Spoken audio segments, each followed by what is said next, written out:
वंदे मातरम विद्यार्थियों, एक बार फिर स्वागत है आपका अपने YouTube channel NCERT smart network पर, जिस पर हम विलियन टॉपिक की बात कर रहे थे। विलियन में सांद्रताओं को पढ़कर मेरे को पता थोड़े बहुत बोर हो गए होंगे, क्योंकि 11th में भी हमने ये पूरा इसी प्रकार से पढ़ा था। तो लेकिन आज एक नया टॉपिक स्टार्ट करते हैं, विलेयता। अपना सोल्युबिलिटी की बात करते हैं, तो ये एक नया टॉपिक है, इसके बारे में बात करते हैं। तो सबसे पहले विलेयता की बात क्या होती है। बच्चों, सांद्रता जो हमने पढ़ी थी, परिभाषा सांद्रता की और विलेयता की परिभाषा में कोई ज्यादा अंतर नहीं है। सांद्रता में हमने देखा था कि विलायक में कितना विलेय घुला हुआ है, और विलेयता में भी विलेयता इसी चीज को निर्धारित करती है कि विलेय कितना उपस्थित है किसमें, विलायक में। देखो, सबसे पहले एक शब्द यूज करते हैं इसमें। एक तो लेते हैं विलेय पदार्थ, ये वो विलेय घटक वाला विलेय नहीं ले रहे हैं। एक लेते हैं अविलेय पदार्थ। यहाँ विलेय और अविलेय पदार्थ से मतलब क्या है।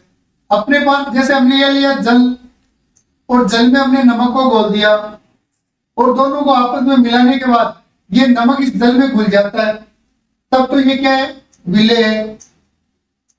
एक दूसरा पात्र लिया, उसमें हमने जल लिया, विलायक तो सेम ही रखा, इसमें हमने कुछ कंकड़ डाल दिए। अब इन कंकड़ को इसमें डालने के बाद ये इसमें घुल नहीं रहे, मतलब ये क्या है, अविलेय। यानी विलेय शब्द के लिए मैं एक लाइन में कहूं, यहाँ पर विलेय और अविलेय, विलेयता में तो घुलनशील पदार्थ या विलेय पदार्थ कौन सा है, जो विलायक में घुलता है, और अविलेय या अघुलनशील पदार्थ कौन सा है, जो विलायक में घुलता नहीं है। तो देखो, अब बात करते हैं इसी में अपने, ये जो अपने विलेयता क्या होती है, तो वो जो निश्चित ताप रखना होता है, क्योंकि ताप बढ़ाने पर विलेयता घट बढ़ सकती है।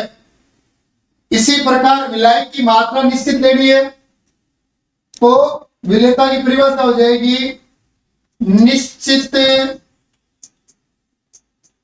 ताप पर किसी विलेय पदार्थ, किसी विलेय पदार्थ की विलायक में उपस्थित, विलायक में उपस्थित अधिकतम मात्रा, अधिकतम मात्रा उसकी विलेयता कहलाती है, उसकी विलेयता कहलाती है। तो सोल्युबिलिटी क्या होगी अपने पास, कि अपने विलियन में दो घटक है, एक सोलवेंट यानी विलायक, एक सोल्यूट यानी विलेय। तो विलायक की मात्रा में विलेय की कितनी अधिकतम मात्रा घुली हुई है, अधिकतम मात्रा अगर उपस्थित है तो वो उसकी विलेयता कहलाती है। ये होती है उसकी विलेयता की परिभाषा। इसको आप सांद्रता की तरह भी लिख सकते हो कि निश्चित ताप पर विलायक की निश्चित मात्रा में उपस्थित विलेय की अधिकतम मात्रा उसकी क्या कहलाती है, विलेयता कहलाती है। अब जो बात करते हैं इस विलेयता को, तो विलेयता में, इस विलेयता के अलावा हम देखेंगे इसको प्रभावित करने वाले कारक भी, विलेयता को प्रभावित करने वाले कारक, प्रभावित करने वाले कारक ये देखेंगे हम। तो देखो, विलेयता को प्रभावित करने वाले कारकों की बात करें तो विलेयता पर किन किन कारकों का प्रभाव पड़ता है। बच्चों, ताप का प्रभाव पड़ता है, ताप बढ़ाने या घटाने पर विलेयता परिवर्तित होती है। इसी प्रकार बच्चों, कुछ विलियन ऐसे भी होते हैं जिन पर दाब का प्रभाव भी लागू होता है। जो गैसीय पदार्थ युक्त पदार्थ होते हैं या विलियन होते हैं, उन पर दाब का प्रभाव होता है। इसी प्रकार विलेय और विलायक जो होते हैं, विलेय एवं विलायक, विलेय एवं विलायक की प्रकृति का भी प्रभाव पड़ता है। विलेय एवं विलायक की प्रकृति, इनका भी इफेक्ट होता है। तो ये मुख्य रूप से वो कारक है जो किसी भी विलियन की जो विलेयता होती है उस विलेयता को प्रभावित करते हैं। ठीक है बच्चों, एक तो आप नियमित क्लास नहीं ले रहे हो भाई, क्लास करो रेगुलर, अपनी आइडेंटिटी बताया करो उपस्थित होने पर हाय हेलो लिख के, ताकि हमें भी कॉन्फिडेंस मिले, पढ़ाने में थोड़ा एंजॉयमेंट आए हमारे को भी। ऐसे बोरिंग हो जाते हैं भाई, कुछ आ ही नहीं रहा है देखने के लिए, किसको पढ़ा रहे हैं बिना मतलब। तो ज्यादा से ज्यादा लाइक शेयर किया करो।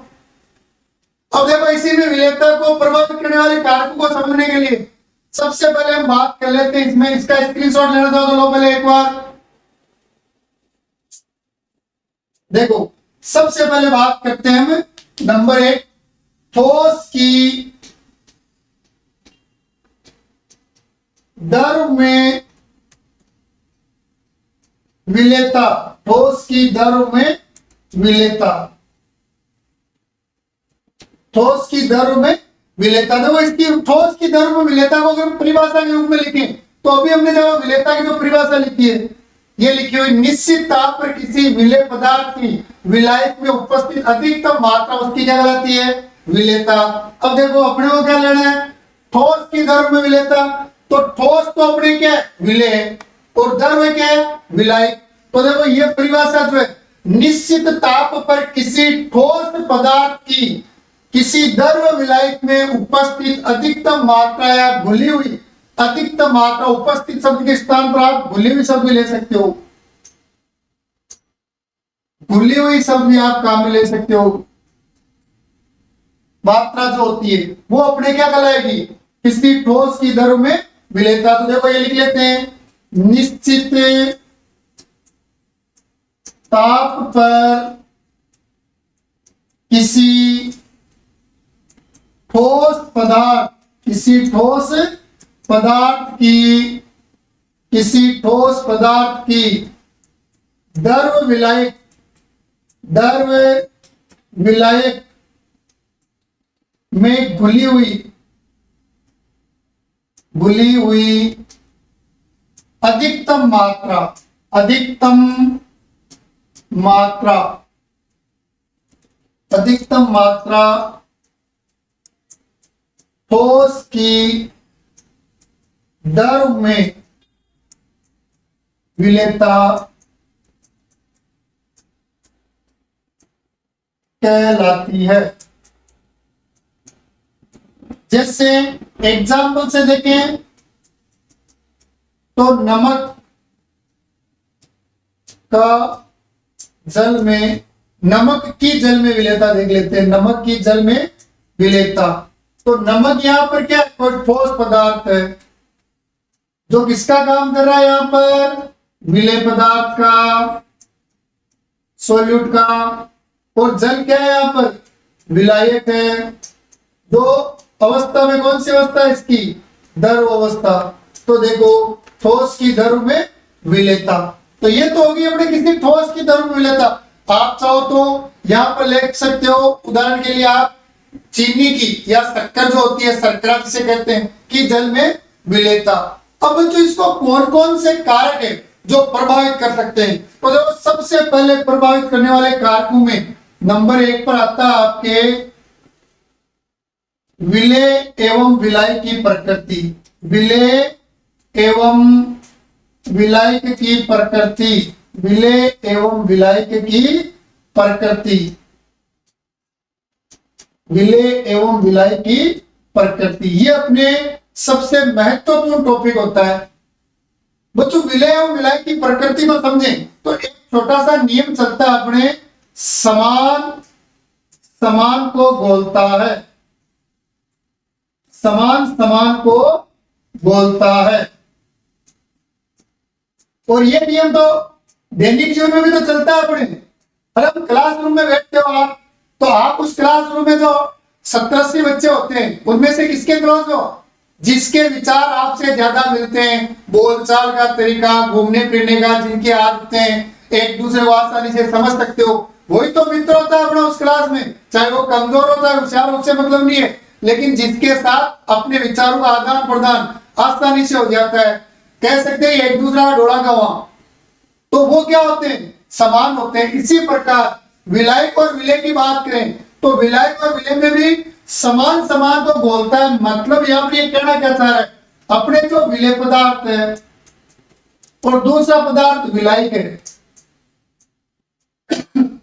इन दोनों की प्रकृति अगर कैसी है, समान है, दोनों की प्रकृति क्या है, समान, तो ये एक दूसरे में क्या हो जाएंगे, विलेय होंगे।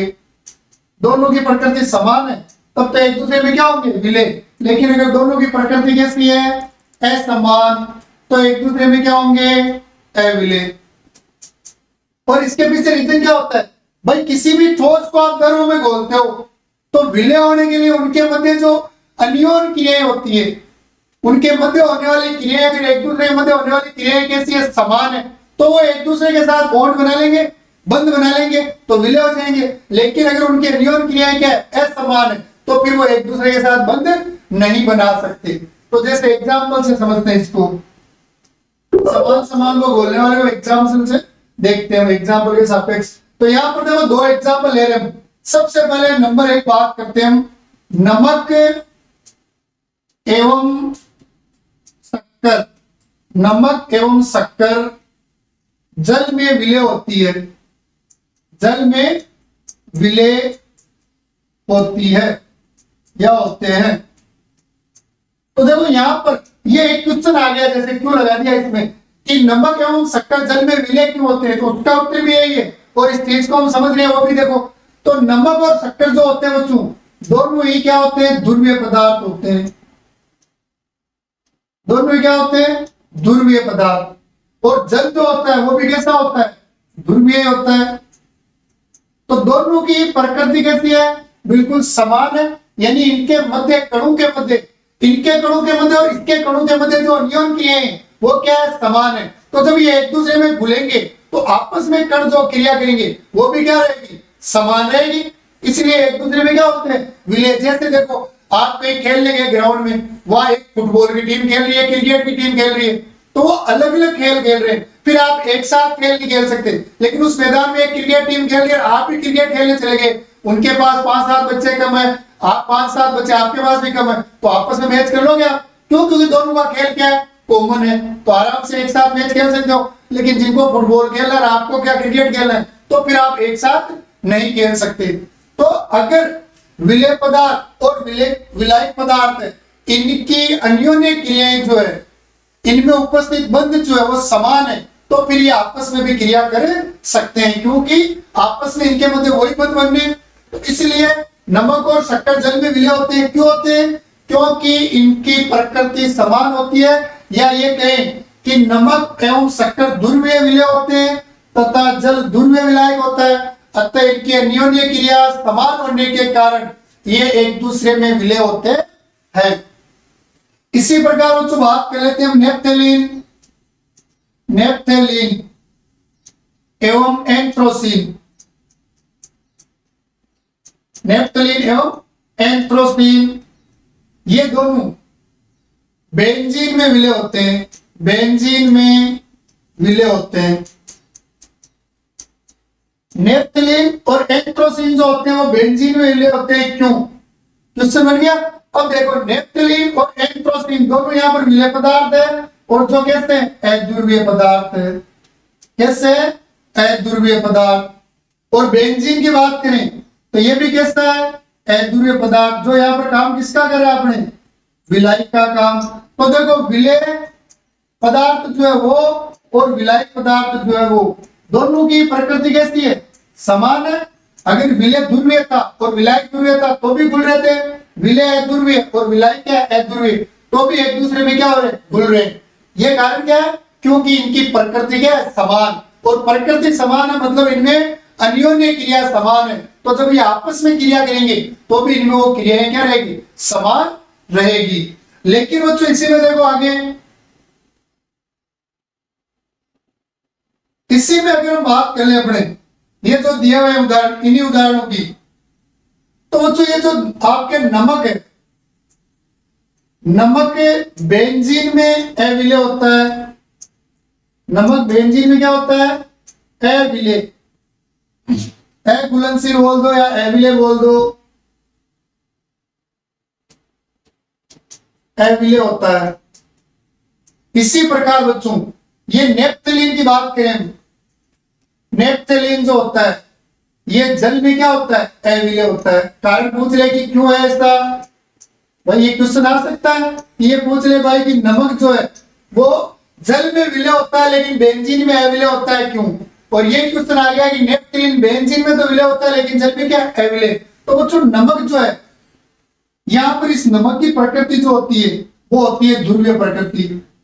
नमक कैसा होता है, एक ध्रुवीय पदार्थ, जबकि बेंजीन कैसा है, अध्रुवीय पदार्थ। मतलब दोनों की क्रियाएं क्या है, अलग अलग है, अन्योन्य क्रियाएं अलग अलग है, मतलब दोनों के गुण मिले नहीं है, तो इसलिए एक दूसरे में विलय नहीं होते। इसी प्रकार देखो नेपथलीन कैसा है, ध्रुवीय है, और जल कैसा है, ध्रुवीय है। तो यहाँ पर भी दोनों की नियन क्रिया क्या है, समान है, मतलब ये भी एक दूसरे में विलय नहीं होंगे।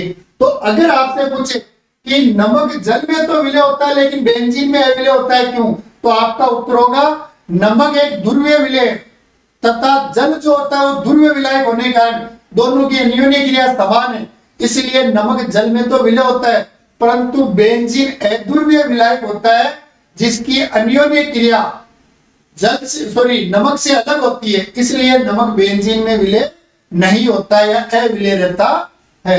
यह था बच्चों आपके पहला पॉइंट, विलय एवं विलाय की प्रकृति, जिसमें सीधा याद रखना है कि समान समान को बोलता है। यदि विलय पदार्थ एवं विलायक पदार्थ दोनों की प्रकृति समान है तो एक दूसरे में विलय होंगे या एक दूसरे में घुल जाएंगे। जैसे नमक और शक्कर जल में घुलते हैं, नेपथलीन और एंथ्रोसिन बेंजीन में घुलते हैं। लेकिन यदि विलय पदार्थ और जो आपका विलायक पदार्थ है इन दोनों की अन्योन्य क्रियाएं विपरीत है तो ये एक दूसरे में विलय नहीं होंगे। क्यों नहीं होंगे, क्योंकि अन्योन्य क्रिया क्या अलग अलग है। ठीक है बच्चों, ये अपना पहला पॉइंट था विलय एवं विलाय की प्रकृति। दूसरा पॉइंट देखते हैं बच्चों, इसमें दूसरा पॉइंट ले लेते हैं अपने ताप का प्रभाव। ताप का प्रभाव, तो जो ताप का प्रभाव समझने से पहले मैं आपको बताता हूं ताप के आधार पर या उष्मा के आधार पर, उष्मा या ताप के आधार पर अपने जितने भी प्रक्रम होते हैं आधार पर, ये प्रक्रम जो होते हैं दो प्रकार के होते हैं, रासायनिक अभिक्रिया या हम कह सकते हैं आपके प्रक्रम या कोई परिघटना प्रक्रिया। ये उष्मा के आधार पर देखें तो दो प्रकार की होती है। दो प्रकार कौन कौन से होते हैं, छोटे अक्षरों में पढ़ा हमने वैसे। एक होती है बच्चों उष्मा सेपी एक्सोथर्मिक, और एक होती है आपके उष्मा शोषी एंडोथर्मिक। ये दो प्रकार के प्रक्रम होते हैं बच्चों। उष्मा सेपी के अंतर्गत उन प्रक्रमों को रखा जाता है जिनके संपन्न होने पर ऊर्जा क्या होती है, मुक्त होती है। ऊर्जा मुक्त होती है या बाहर निकलती है। कोई भी प्रक्रम है जब वो प्रक्रम हो रहा है तो उस प्रक्रम में ऊर्जा क्या हो रही है, बाहर निकल रही हो, तो उस कंडीशन में उस प्रक्रम में ऊर्जा मुक्त हो रही है, यानी वो क्या है, एक उष्मासेपी प्रक्रम।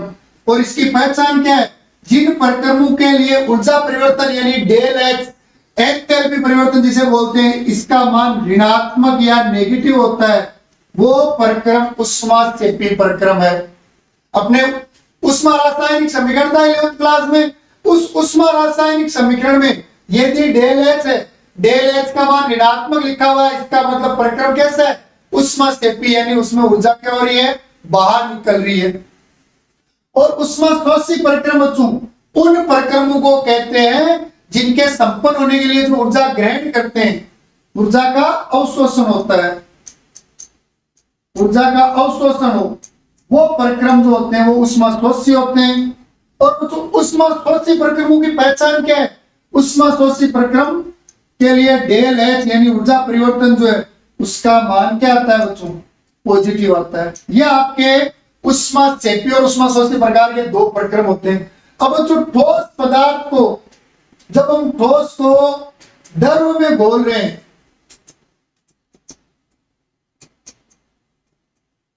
किसी भी ठोस को अगर आप द्रव में घोलते हैं तो उस पर ताप का जो प्रभाव होगा, इस ताप के प्रभाव को समझाने के लिए ला सार्तिल्य नामक एक वैज्ञानिक थे, इन्होंने इस प्रक्रम को बहुत बढ़िया तरीके से समझाया था। किसी भी प्रक्रम जो है उस पर ताप का प्रभाव, जो ठोस को द्रव में घोलते हो, तो इन्होंने कहा था कि किसी ठोस की द्रव में विलयता, किसी ठोस की द्रव में घुलने की क्रिया, घुलने की क्रिया उष्मासेपी प्रक्रम है, उष्मासेपी प्रक्रम है। यानी किसी ठोस पदार्थ को आप किसी द्रव पदार्थ में घोल रहे हो और उस ठोस को द्रव में घोलने की जो क्रिया हो कैसी है, ऊष्माक्षेपी प्रक्रम है, यानी उसमें ऊर्जा मुक्त हो रही है। जब आप ठोस को द्रव में घोल रहे हो और ऊर्जा क्या हो रही है, बाहर निकल रही है। इसका मतलब अगर आप ताप में वृद्धि करोगे, ताप बढ़ाओगे, तो विलेयता क्या होगी, घटेगी। विलेयता क्या होगी, घटेगी। क्यों? क्योंकि भाई ठोस को आप द्रव में घोल रहे हो और घुलने के लिए वो क्या कर रहा है, कुछ ऊर्जा मुक्त कर रहा है। अगर हम ताप बढ़ा रहे मतलब हमने तो ऊर्जा वापस दी है उसको, तो हम ऊर्जा देंगे, इसका मतलब क्या होगा, वो वापस अविलेय होगा। जैसे देखते हो अपने घरों में कली की जाती है, तो उस कंडीशन में पानी में चूना डालते हैं और पानी में चूना डालते हैं देखते हो उसमें तेज बुलबुलों के साथ ऊर्जा बाहर निकलती है और पानी जो होता है वो दूधिया हो जाता है। लेकिन जैसे वो अपने जिसमें हमने चूने को घोला है वो धूप में पड़ा रहता है, तो दिन में धूप मिलने पर वो वापस क्या हो जाता है, पानी ऊपर तैरने लग जाता है और उसके ठोस के कण क्या होते हैं, नीचे एकत्रित क्यों हो जाते हैं, क्योंकि उसने घुलने के लिए जो ऊर्जा बाहर मुक्त की थी वो तो उसको सूर्य के टेप प्रकाश से वापस मिल गई, तो वो अविलेय हो गया। तो अगर ठोस की द्रव में घुलने की प्रक्रिया कैसी है, ऊष्माक्षेपी प्रक्रम है, तो आप तापमान में वृद्धि करोगे तो विलेयता क्या होगी, घटेगी। जैसे एग्जांपल के लिए ले लेते हम lithium carbonate. Lithium carbonate, lithium carbonate है, या हम सोडियम कार्बोनेट ले लेते हैं। इन पदार्थों को जल में घोलते समय यदि हम टेम्परेचर में वृद्धि करते हैं तो इनकी विलेयता घटती है। क्यों? क्योंकि ये प्रकृति कैसी होती है इनकी, ये एक ऊष्माक्षेपी प्रक्रम होता है बच्चों। फिर जब इसी में दूसरा लेते हैं हम ला-शास्त्रीय नियम की बात करें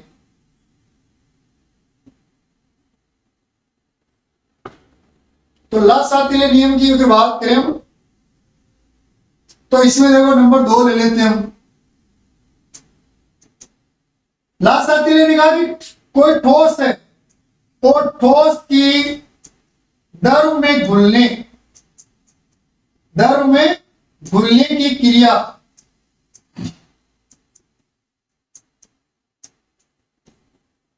ऊष्मास्फोशी प्रक्रम है। कैसा प्रक्रम है, ऊष्मास्फोशी प्रक्रम है।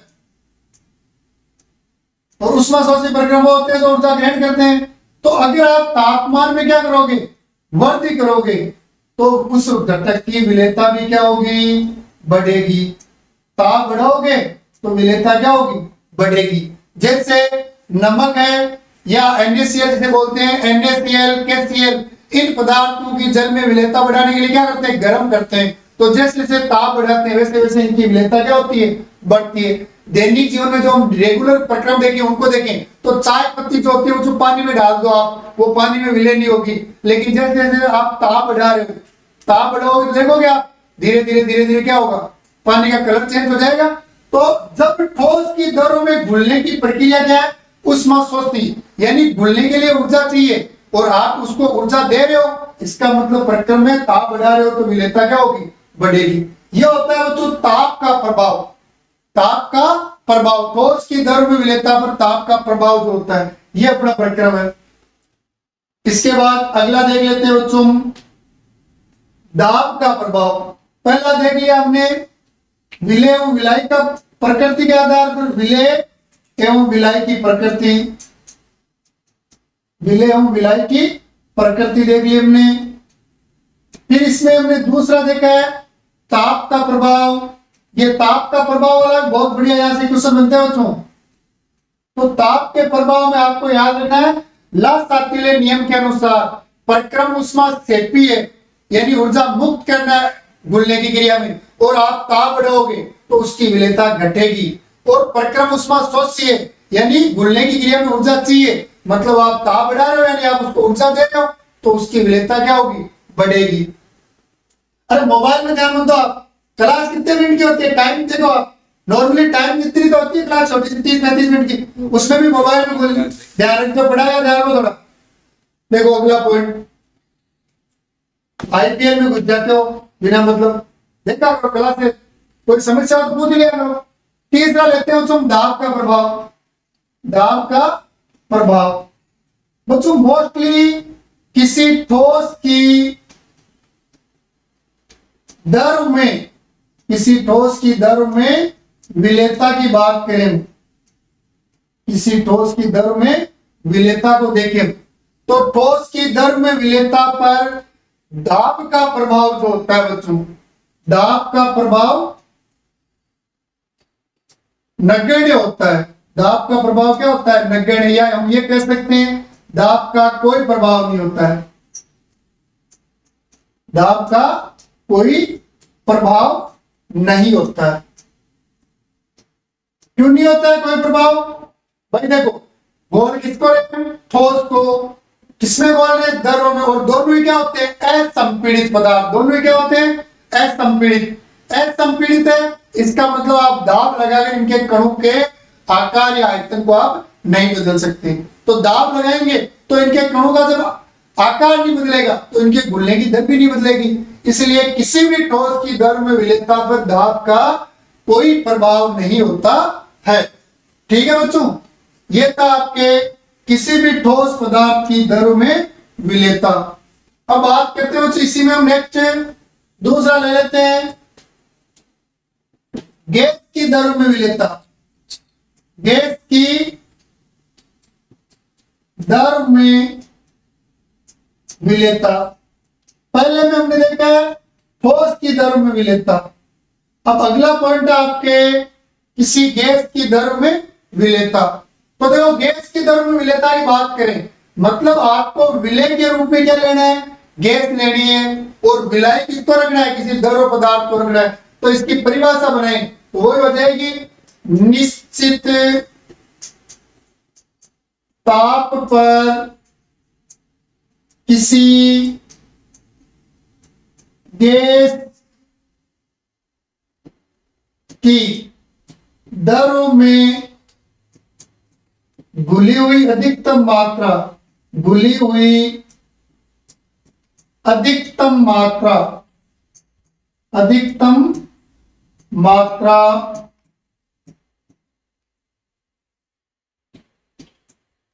गैस की दर में विलेयता कहलाती है। तो किसी गैस की दर में विलेयता किससे प्रदर्शित करेंगे हम? कि कोई गैस पदार्थ जो है वो आपके किसी द्रव पदार्थ में उसकी कितनी मात्रा घुली हुई है, वो उसकी गैस की दर में विलेयता को दर्शाती है। जैसे एग्जाम्पल देखें तो सोडा वाटर जो होता है, इस सोडा वाटर में जल में CO2, या ये कहेगी CO2 की जल में घुली हुई मात्रा।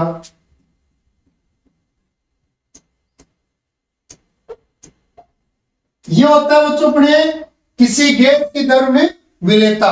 कोई भी गैस पदार्थ उसकी दर में विलेयता ये है अपने पास नॉर्मली परिभाषा कि ताप निश्चित रखना है और विलायक में गैस की जितनी ज्यादा मात्रा घुली हुई है वो उसकी विलेयता हो। मतलब देखो, इसको ऐसे समझो, ये अपने पास जैसे 3 पात्र लिए हमने, ये हमने समान आकार के 3 पात्र लिए।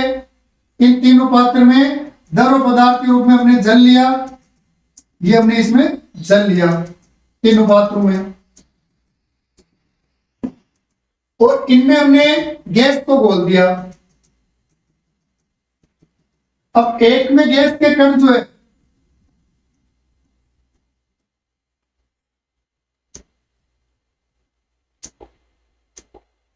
एक में गैस के कण जो है, ये जो मैं काले बिंदु बना रहा हूं ये गैस के कण है। जैसे एक में गैस के कण ये है और एक में गैस के कण ये है। इसका मतलब क्या है? आयतन, विलायक का आयतन क्या है? समान है, लेकिन देखो विलेय के रूप में उपस्थित गैस के कण, इसमें देखो गैस के कण जो है बहुत कम है, इसमें गैस के कण इसकी तुलना में ज्यादा है और इसमें गैस के कण इसकी तुलना में ज्यादा है। मतलब इसमें जो गैस है उसकी दर में विलेयता है, जल में विलेयता क्या है? बहुत कम। इस दूसरे पात्र में जो कण है इसकी तुलना में तो ज्यादा है, लेकिन विलेयता इसकी भी क्या है? कम। और ये जो गैस है इसकी जल में विलेयता क्या है? अधिक है। तो किसी भी विलायक में गैस के जो कण है वो उनकी विलेयता को दर्शाते हैं। विलायक के अंदर गैस के कण अगर कम घुले हुए हैं, मतलब उस गैस की विलेयता क्या है, कम है। और विलायक में यदि गैस के कणों की संख्या ज्यादा है तो उसकी विलेयता क्या है, ज्यादा है। एग्जाम्पल से देख लिए। अब बच्चों इसको प्रभावित करने वाले कारक देखते हैं। अपने नॉर्मली देखते हैं इसको प्रभावित करने वाले कारक। तो देखो गैस की दर में विलेयता को प्रभावित करने वाले कारक, गैस की दर में विलेयता को प्रभावित करने वाले कारक, प्रभावित करने वाले कारक। तो किसी गैस की दर में विलेयता को कौन कौन से कारक प्रभावित कर सकते हैं? तो बच्चों इसमें वही 3 कारक थे अपने पास। एक तो ताप का प्रभाव, एक दाब का प्रभाव, एक पढ़ा था हमने विलेय और विलायक का प्रभाव। यहां इनको हम 4 भागों में पढ़ेंगे। यहां हम गैस की प्रकृति यानी विलेय की प्रकृति पढ़ेंगे, फिर उसके बाद पढ़ेंगे हम विलायक की प्रकृति, विलायक की प्रकृति, फिर ताप का प्रभाव और अंत में पढ़ते हैं हम दाब का प्रभाव।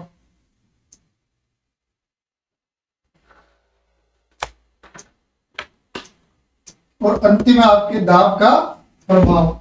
तो इनका अध्ययन करते हैं बच्चों। तो देखो सबसे पहले बात करें नंबर 1 गैस की प्रकृति।